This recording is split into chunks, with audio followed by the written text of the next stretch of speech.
I died, and this is why I'm not scared of death anymore. Part 0. Okay, I'm going to do a mini series on exactly what went on, my experience, behind the scenes, if you like, of this mental 48 hours where I left and exited my body, and what went on, how it's impacted my life, what I experienced. And just to be really clear, by the way, I'm not a doctor, I'm not I want to say wizard.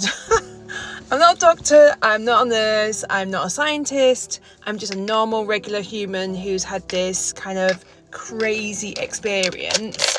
And I know from when it first happened, which by the way was 5 years ago now, I innocently put a TikTok out and it blew up. And I think, honestly, like I hadn't grown into the new frequency in which I'd arrived back at, and so it was good, but now I feel like I'm in a completely different place and I feel like it's time to take a deep dive. So this series is going to be the uncovering of exactly what went on, and it's also going to be the run up to what went on, and then finally it's going to be my relationship to death and why I am not scared of dying anymore at all. So we're going to start with the actual event, and then I'm actually going to go back in time to the run up to potentially things that were part of the recipe that led to the event, and then the final part will be more based on my relationship now to death and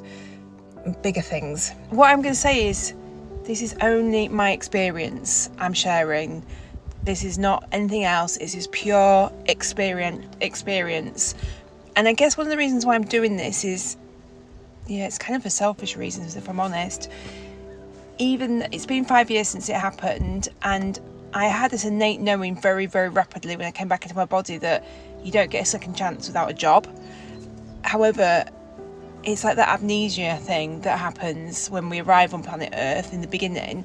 It's like I have this knowing there's something I'm meant to be doing, but I'm not quite sure still what that is. So if I'm really brutally honest, part of the reasons why I'm doing this series is because I feel that if I can be vulnerable and transparent in this manner, then perhaps it will crack open something within me and shed some light and give me a bit more clarity of exactly what that really is. And I'm a bit apprehensive and a little bit scared because I don't know what I'm unravelling, Pandora's box and all that.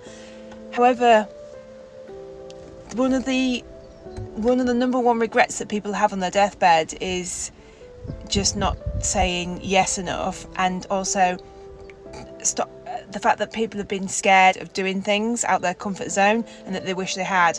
So this is massively out of my comfort zone.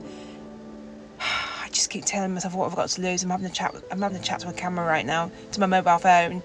And the second reason is because I do know from the last time I did put a little bit out on social media about what happened, there was a common running denominator to some of the comments, and that is that there is a lot of suffering that goes on and people are genuinely frightened of death. And I feel like there's a lot of people potentially stuck in their own loop in their minds, and that causes them distress.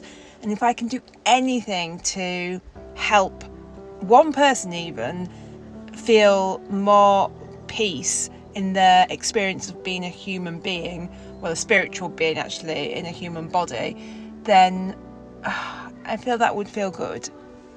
And I'm really sorry about the bird poo that's on my roof. I should have wiped it off, but hey ho. What's a bit of bird poo between friends?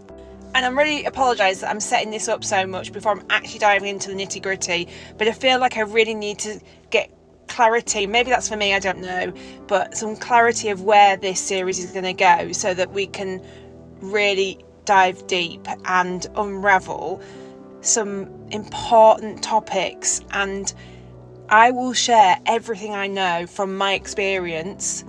Please ask as many questions as you can and chuck them into the comments, and I will do my absolute best to answer everything along the way. But yeah, if you're in, you're in. So tomorrow we begin the event, the day I actually died. But I do want to leave you with something today, and that is this. If you honestly knew how powerful you are, you'd never worry again. Never. One of the fastest ways to remember your power is just be kind. I'm not saying you're an unkind person, I'm just saying be aware that there's always more space to be kind. Just love without needing anything back. Because acts of love shift your frequency rapidly. I am so happy to share my story, my time, my truth with you. I'm so happy to do that. But exchange is real. So this may be the beginning, but if this series gives you anything, pay it forward. And do that by just being kind wherever you can be. That's it. Because just maybe this is where we start changing the frequency here. Till tomorrow.